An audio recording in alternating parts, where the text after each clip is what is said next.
Eski Gelecek Pazarı 1 Mart'tan başlap жабылды.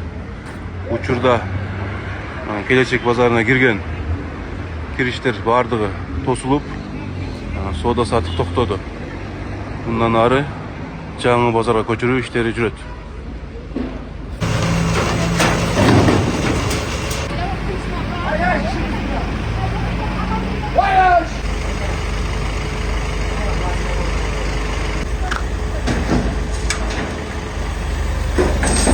Bu жерде Gelecek Pazarının ayaldaması alıp salınууда.